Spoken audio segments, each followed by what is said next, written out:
In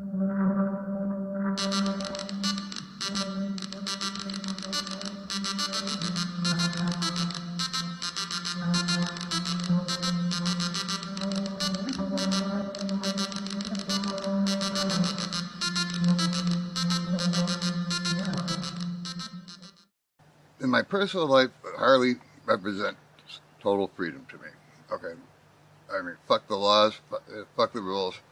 You know, I have as much freedom as I'm willing to risk. Well, the computer and my hacker life represents that type of freedom, the same type of freedom exactly, but, you know, on a computer. It's just, you know, whether people are called bikers or whether they're called hackers, it's the same type of freedom we're talking about.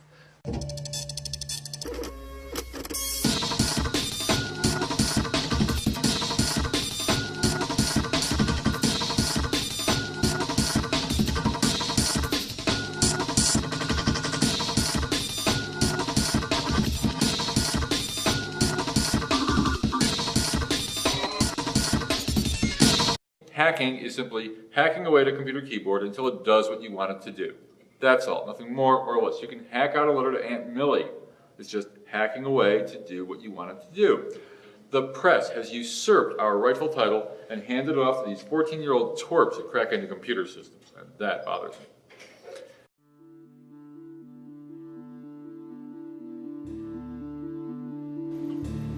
A hacker is somebody who comes up with this really elegant line of code that fixes your problem. You know, hackers are a natural resource. I come from Ohio. You know, Orville and Wilbur Wright, the original hackers, you know, bicycle guys. And he just does it like that off the top of his head, basically. You never went in there trying to harm somebody else's system.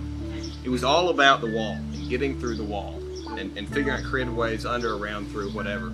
So that the spirit to be able to take these components, put technology that was the domain of governments for so long, and to let the average person figure out how to use it, I mean, that's the promise of technology.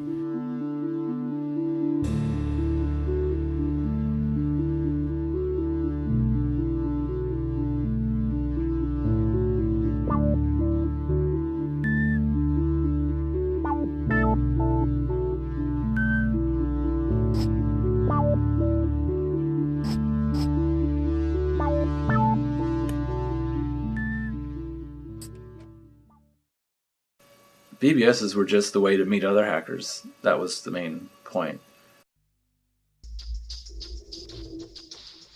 And then you kind of run into that when you're doing the BBS thing. There's like strata. And there's like all this happy fight on that, and then there's the other thing. And so you kind of weasel around. You find interesting stuff. And I'm meeting people who are saying, oh, you want to learn about this? Here's some information. Here's a manual. Go to the telco, ask them this question. They'll tell you. They'll answer your question. They'll give you information.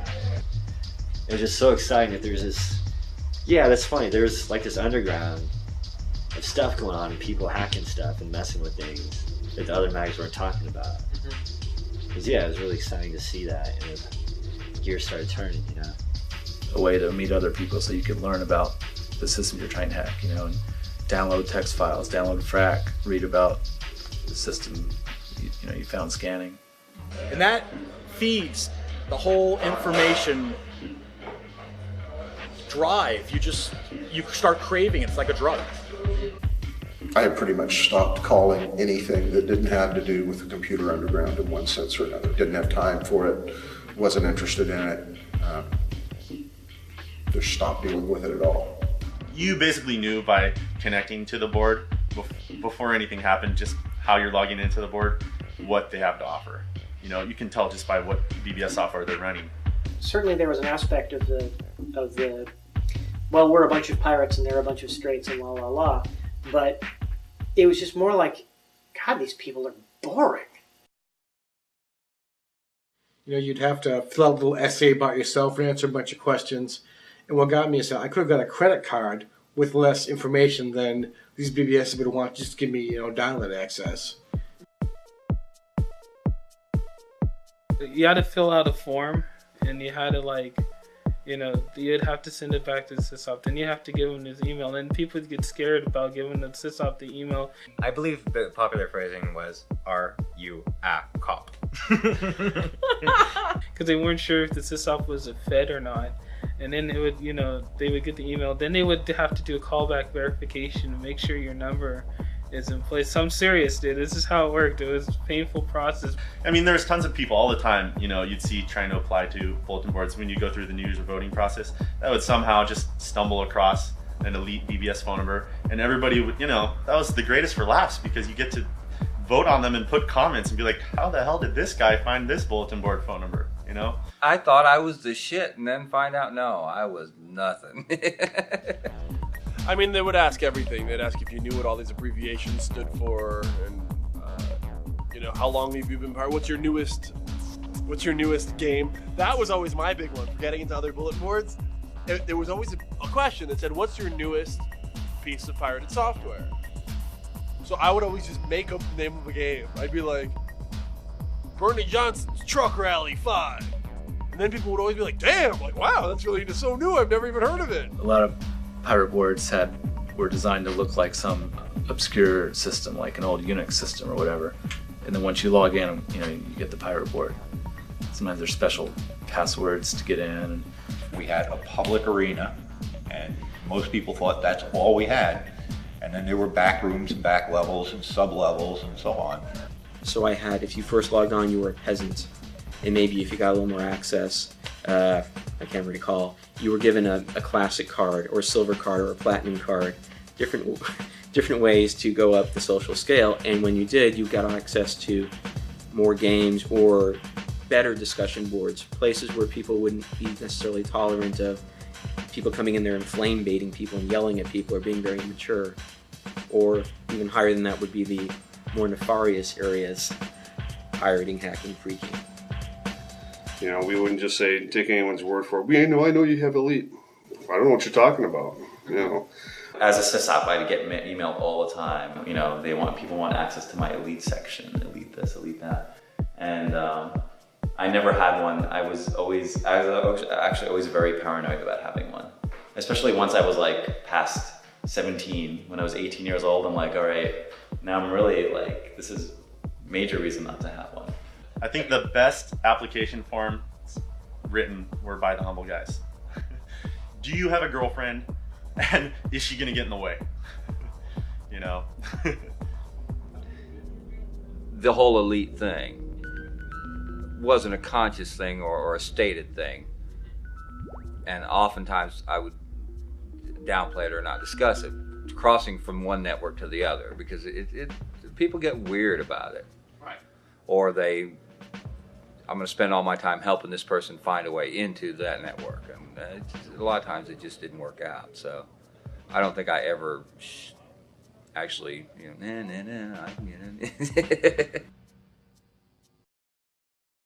Well, handles gives you a sense of anonymity, and besides, every third user is named Bob.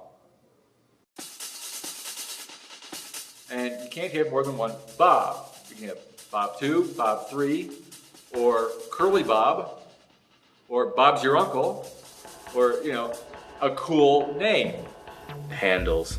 Like, I remember having to consciously alter my mind when talking to my normal friends, like, about what a handle was and everything else. The first time I logged on a bulletin board, I was naive and I used my real name, Yeah. And then the second time, once you see that people have a name, you pick something out. And he came up with Sid Vicious. Which was extremely creative, as you can imagine.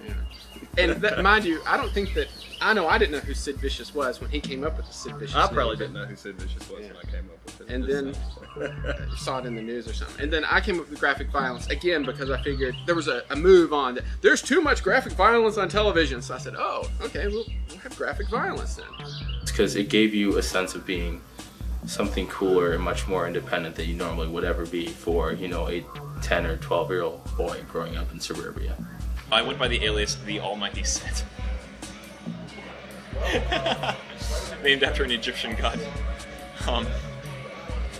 I was always Pud. I was Pud, Desperado, and Cannibal. I sort of flipped between the three. I was actually Pud when I was being a sysop, but I was Cannibal and Desperado a lot of times when I was on other bulletin boards because I wanted to anonymously see what people were saying about me and my board without them knowing that I was there. For me, I remember when I started using the handle Count Zero, and this was before there were a billion people using the handle Count Zero. I was the only person that I knew of who was using it. And this was right as soon as the book came out, before it was a paperback. It was. And so being a 13 or 15-year-old kid, or whatever I was at that time, I looked up at my wall and I saw a poster of Star Trek, or actually I think it was a printout of ASCII art of Klingon Warbird and the Enterprise, and I just said James T. Kirk. And then whenever you would log onto a board, it would ask you for your handle and then your real name. I always would use, in the book Count Zero, the character Count Zero's real name is Bobby Newmark, so I'd always register as Bobby Newmark too. So I thought once I'd established my name, I couldn't change it. I didn't know. I had no idea. I mean, the easiest way to stamp yourself as a newbie back then was to have one of about 5 or 10 different things in your name, right? Lord or God or the Great, or Ninja or, I mean. occasionally you'd get into these little wars where, somebody would steal your name across the country and you're like, well, we had it first and we have the files to prove it, And so usually they'd say, all right, fine, we'll just pick a different name. It was something we picked in the garage today, whatever. I remember getting a phone call one time because the first time I started calling out, I had no idea what to call myself. It was just like, I'm going to call out. And I ended up using a handle Sniper. Don't ask me why. I can't explain it. It just came up, a Sniper. And I remember getting a phone call from someone on like a 3-way phone call. And maybe a month down the road, I haven't been doing it very long. You got to change your handle, man. I've had that for a long time. And people are starting to confuse us. And this whole little people trying to bully me to change my handle and all this stuff. And the funniest thing was I remember thinking about it and going, screw you guys, I'm not fucking changing my handle for you. I could care less, And eventually I thought it was lame anyways and changed my handle to Zealot. Initially it was sort of a fun thing, but having a handle, but I really took it to heart. And as over time, I had so many conversations using my handle as my name. And I felt the same way with all these other people I was talking to daily, Brian Oblivion, Omega, White Knight, Golgo 13, Magic Man, Darby Crash. They really became like real names to me. And when I learned their, quote, real names, I didn't feel like I had to switch to one or the other. I would use them both sort of interchangeably. And so, and it's funny now to this day, like whenever I hear anybody say, just like the number 0, someone says 0, I'm like, what? Did someone say my name? I think a lot of people are not happy with who they are, or they may think that their lives are really not very interesting, which for most of us that's not true. We all lead rather interesting lives. And if somebody wants to use a handle, more power to them. During the process of hacking, we should never destroy anything. Explore to learn all the kinkiest technology, modify stuff and make your own. Learn how to do everything, especially the dark side stuff. Learn that first, okay? But don't implement it. It's like, yes, you could have a rifle here and you could be the best marksman in the world, but it doesn't mean that you have to shoot somebody.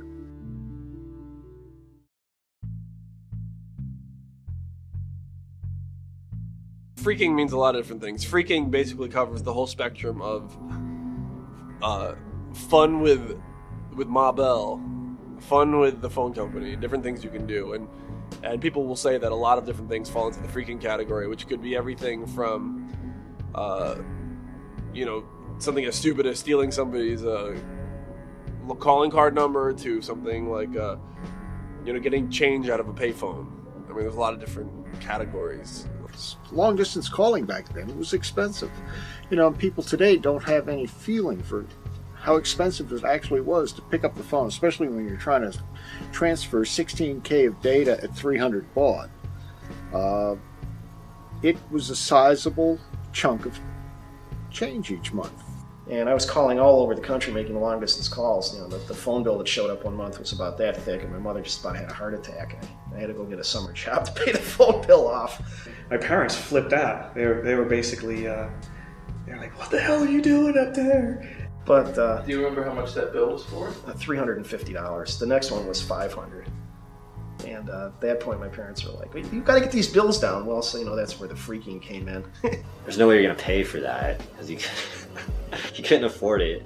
And if you're doing it legit on your parents' line, I mean, they're gonna kill you next month. So I think a lot of the things as far as people phone freaking, at least that we're in the computer scene, was really to get access to BBS content, and it was typically long distance. What am I going to do? Well, I can't stop calling these places. I just have to figure out how to do it for free. All right, so you'd get the 1-800 numbers and the access codes. So you get you a phone scanner, you'd run it all day while you're at school or something. And the whole point of the program was it had to try every code, then get a code, dial the Sprint number, wait whatever seconds, input the stolen Sprint code, and then dial CompuServe. If it got a carrier, boom, that went on your printer the next morning. So you go to sleep, the next morning you wake up, you had 2 or 3 Sprint codes. You come home, you have a couple codes, whatever. You have to do that every month. So you have to have fresh codes, very important. And you had a choice. Either you kept it to yourself, which was the best thing to do because you might have gotten 30 days of good long distance dialing out of it, or you traded it on a message on a bulletin board to get high-end access to their pirate games. And that code usually within 3 or 4 days, maybe a week, would be dead because by the time you gave it out, 10 people gave it out to 10 more people, gave it out to 100 more people. Before you know it, it was across the entire United States, out into Europe, out into everywhere, out to every single BBS out there. And of course, that set off the red flag with Sprint or MCI or whoever it was. I used to stand at payphones in my high school and punch up numbers all day until I got a code. I got that tone, and hey, I could call New York City. And the motivation of the kids isn't ever to screw the company. It's more, well, I need this. I need this, and what am I going to do? What am I, what is it really an option that I would sit there and pay this, 17 times my allowance for this week to make this one phone call out to talk to this one person that I met in California? No. We know we did something wrong. We were clearly stealing. But at the time, we're kids, and you just don't think that it's wrong. You don't connect. And so we were going, well, we're just using this we're using a code that belongs to a large corporation. They won't even notice. They probably have this happen all the time. It's not stealing if you steal from a large company. It's okay to steal from the large companies. Suddenly I discovered I don't need to pay for my phone calls to call these BBSs. Now I can dial a 950, punch in a couple of digits here. I'm calling long distance. I'm saving money. And the things we were doing with it were just merely promoting. We were connecting. How do we connect with somebody in Austin? I'm not going to pay $6 an hour to connect to somebody in Austin. I'll just, How can I do that for take free? a little bit out of my ethics here and use a freak code. My parents, the next month, I remember my dad was like, so we have no long distance charges this month, but you're still using the computer just as much as you were last month. What's going on? And I was like, oh, I don't know. I'm just being a good boy.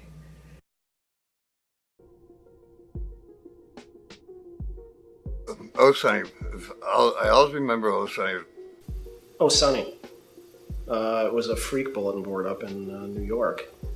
It was spurred by a meeting of the Ohio Scientific Users Group of New York, which is what OSUNY stands for. Ohio Scientific was a company that made computers. I had one, and we decided it would be great to have a BBS for the users group. Turned out no one else in the Ohio Scientific group really had a modem, so they didn't call up, but other people called up, and some hackers kind of started to put some information on there, phone freaks mainly. It seemed like every freak in the nation was on this thing. I mean, to dial into it would take you hours just redialing to get into it. There were a couple of people early on, Milo Phone Bill and Tom Tone. They were a couple of the early ones, and Mr. America also. If you had any question, you posted it, and anywhere between an hour later to 3 days later, depending on whatever person dialed in, you'd have the right answer. When someone would write something up, we would post it there, and that's how we got things like the black box and the blue box, and tips on phone phreaking, and various people who were really involved with the BBS. They'd write stuff, and it was a great forum to exchange that information. Anyone who called up could access it.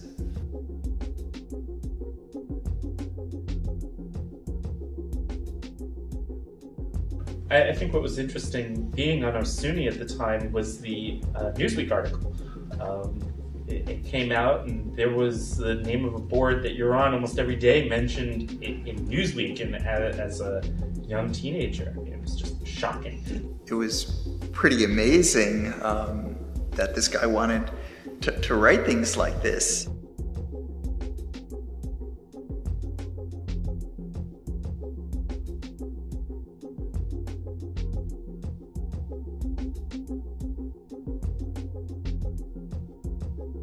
Oh yeah, big adventure factor there. I'm an anarchist, look at me. What is it you're doing to promote anarchy? I'm an anarchist, look at me. That's all we were. It wasn't any actual plan, strategy, or anything to overthrow the government. It was just, that was the thing you did. Like people today getting their nose pierced. We were anarchists. Right. But it didn't mean anything. The younger people at the time were like really into the anarchy stuff, and they were all under 18, and they were still indestructible. They were still willing to go out and do the crazy things in real life, and the rest of us were doing those kinds of crazy things, but kind of worried about it more than they were. If you're 15 and you just learn how to write and you just learn how to publish to a global audience in the same month, you end up writing a lot of embarrassing stuff you can't retract. It sort of belongs to the world. It never occurred to us not to write about something unless we were pretty sure we were going to get busted. But we were lonely kids, lonely teenagers. Some of us were lonely adults, or isolated for whatever reason. There were a lot of people in smaller communities who didn't have anybody else to talk to. I made a pipe bomb or two in my day. That was a popular one. Well, who else would we tell about it? Sometimes you'd go out and do something particularly crazy just so you could tell people about it. At the time, there was this book, the Anarchist Cookbook, which was, banned. And so we appreciated that it was a banned book. And so our goal was to take as much of the Anarchist Cookbook as we could, put it in electronic form without plagiarizing. I mean, you want to write fiction. You want to write about making bombs or just being silly. Yeah, messing up McDonald's. But urine box plans. We were also just into mischief. So anything that we could think of that was mischief, we would write a text file about it. But you do it because you're, I guess, for the same reason teenagers hang out in clumps or people form companies. You're just hanging out with your friends. It was the first time any of us at that age had any way to publish anything that other people could read. Yeah, they had text files that were written, and they talked. It's funny, these text files are written by other junior high kids, and they talk about stuff at their school. It'd be like some school in California, which is strangely familiar to our goofy stuff. It's like there's no way you'd make those connections before. Like this is a new thing. The early 80s was very exciting. And I guess in retrospect, that improved all of our English skills. Yeah, I'm sure you recall the Columbine incident. Right. And whenever that happened, I was at work, and I'm talking with some friends, and they're like, how could they not see that there's this group of teenagers walking around in black trench coats, talking about explosives, toting guns? How can they not see that this is a problem? And, this isn't that long ago. And I was completely stunned because I thought everybody did that. I had a trench coat. I made explosives. I played with guns on the weekend. I didn't have any hate. And I think that was the thing that separated us. I didn't hate anybody. I didn't hate my schoolmates. I didn't hate anybody. But we made explosives. We shot guns on the weekends. We had our black trench coats. We had T-shirts with anarchy on them. We were all of that stuff there. All the things that the Columbine kids were. Except that we didn't have any hatred. But it was a real eye-opener to think, you mean y'all, my friends at work, you mean y'all didn't do this? And they're like, no, you did? And I said, maybe. No, not, Hold on. not me. I need to separate myself here and let me think about this before I answer the question. So, I bought a game for my computer that wouldn't run. And I called the manufacturer, and the manufacturer said, I'm sorry, that copy protection apparently doesn't work right with that computer. So I took the software back, and they said, I'm sorry, you've opened the package. So we got together, and we cracked the protection so that I could play the game on the computer that they told me it would run on. But see, there were other people out there cracking programs before us. We weren't the first. We just ended up being the best. you just, you think? It was such a challenge all the time, get the new software, go in, crack it. I mean, my head was stuck in coding all the time. I was thinking, zeros and ones and hexadecimal and, opcodes, operands and all that stuff. I was nonstop.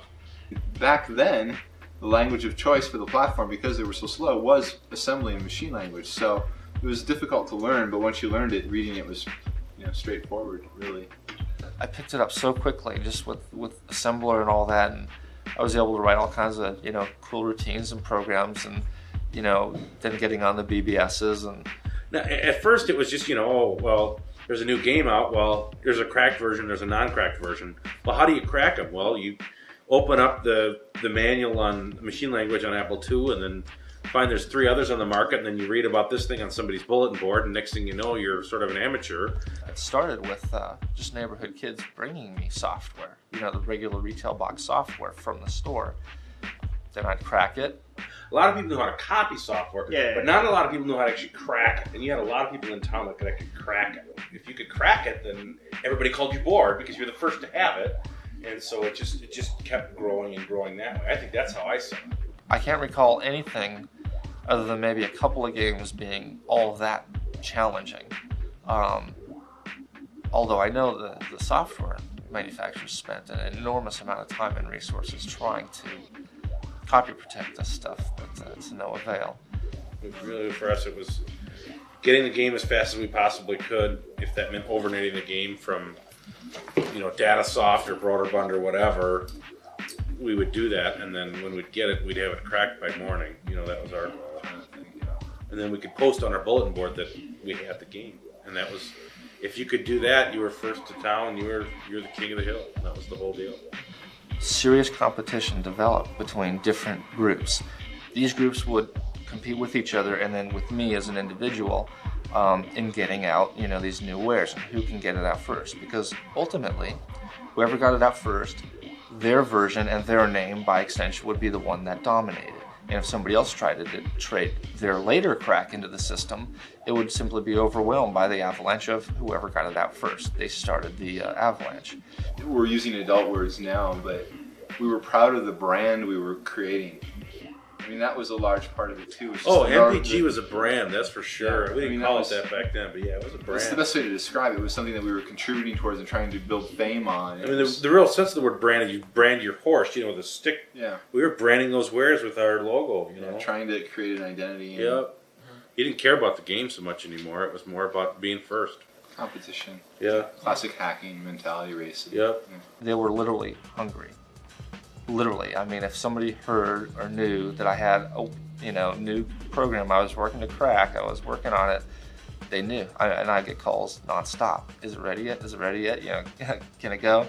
And then it would just explode. It would go onto the BBSs in the download area. It would get traded right and left and absolutely everywhere. We got a game. It was Buck Rogers. Remember when Buck Rogers, the TV show, came out? Mm-hmm. So right after that, there was an Apple II game called Buck Rogers. We got the game, and John was cracking it, and in the code was a message. If you're trying to crack this game, call this phone number. And we had the game a day or two, not even, and so John called him and said, hey, is this Buck? Because that's what it said, call and ask for Buck. And the guy on the other end was like, no way, you got it already? Stealing software isn't as personal as it used to be. There's always the issue that, there's no difference between copying a piece of software and walking into a retail store and walking out with the box without paying for it. I mean, That's what they always tell you is, but it doesn't seem close to home when you do it. But we were just a bunch of goofy kids, you know, and so the software at the time was $39.95 or less.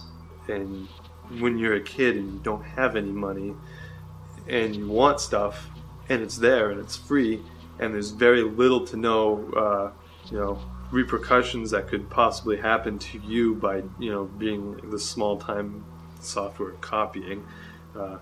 There was hundreds of games, hundreds and hundreds of games. And you download a game, you play it for a while, and you throw it away. And it wasn't even an option that you would have ever bought those. I remember thinking to myself, who would buy this? I remember thought that quite a bit. I don't know how you could look at it, and the laws were so goofy at that time that nothing applied. There wasn't really anything too illegal about it. It might have been a copyright violation, but we never sold any of the stuff we made. That was a rule, almost an unwritten rule that we had. Never. There were pirate groups out there that would get it from us and then try to sell it to their friends. We hated that. Yeah, that's a sin. I don't think we really realized. I mean, we were fairly young at the time, and it was such an easy thing to do. It wasn't like stealing something at the store and walking out and, thinking I've done something wrong. It was, I can get a copy of that game just by doing, step ABC. Great, I'll do it because I want to get that game. Nobody ever thinks they're going to get caught, or nobody would ever commit a crime. You're never going to be the one who gets caught. It's somebody else. So there's some fear of it, but there was also, when you're 15 years old, you pretty much feel that you're invincible. They can't bust everybody, you know what I mean? And that's sort of everybody's mentality, like they think they're untouchable. We heard rumors of wards being shut down.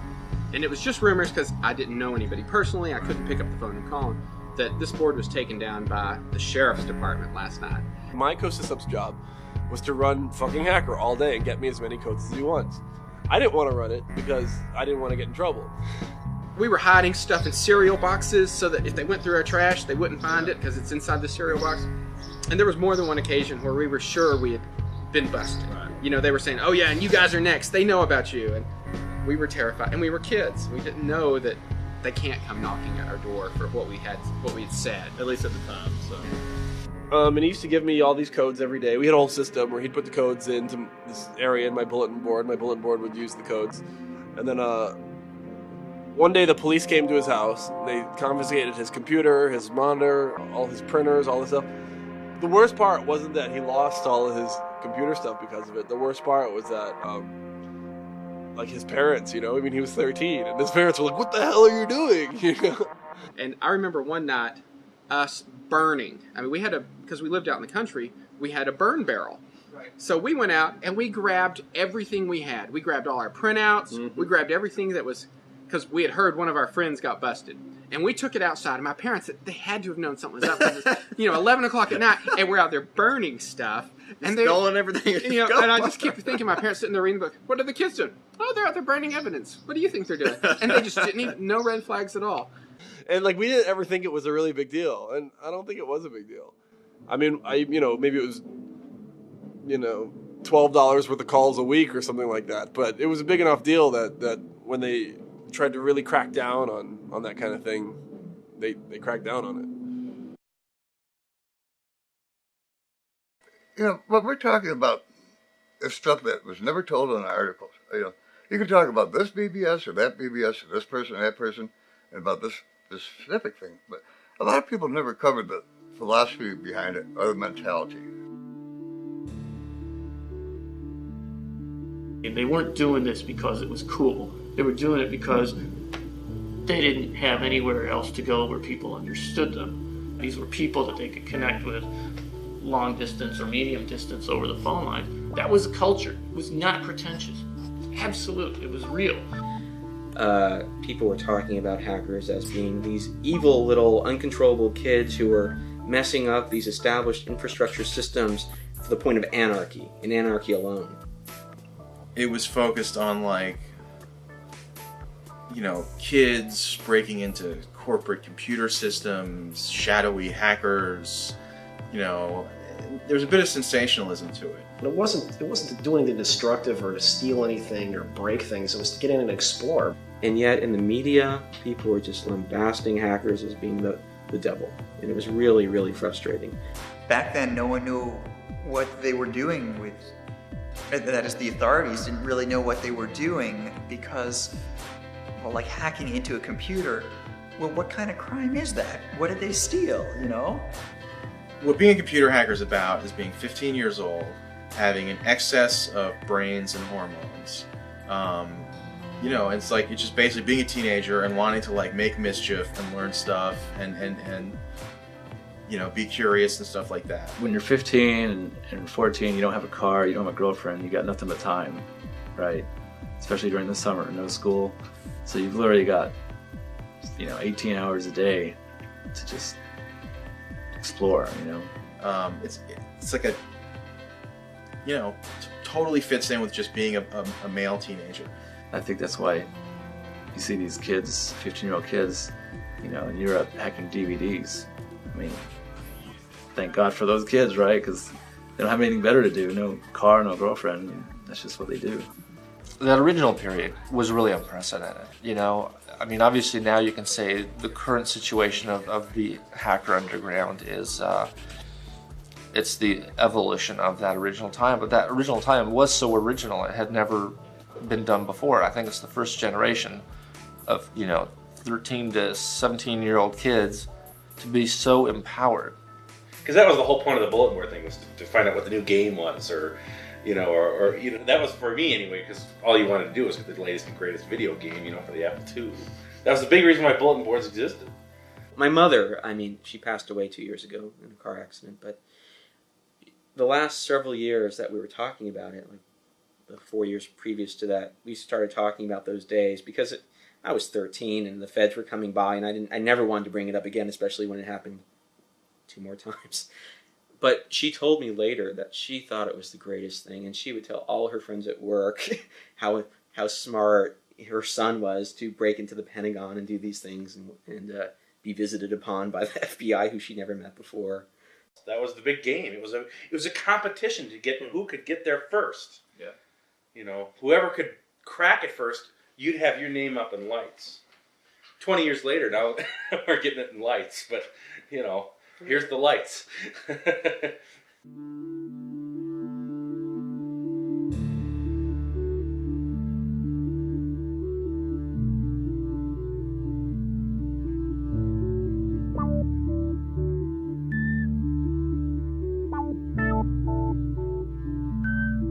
By putting out all the knowledge that is discovered, okay, you're going to get more and more people coming in. And sure, 99 out of 100 might be worthless idiots. 999 out of 1,000 may not last as a hacker for a year.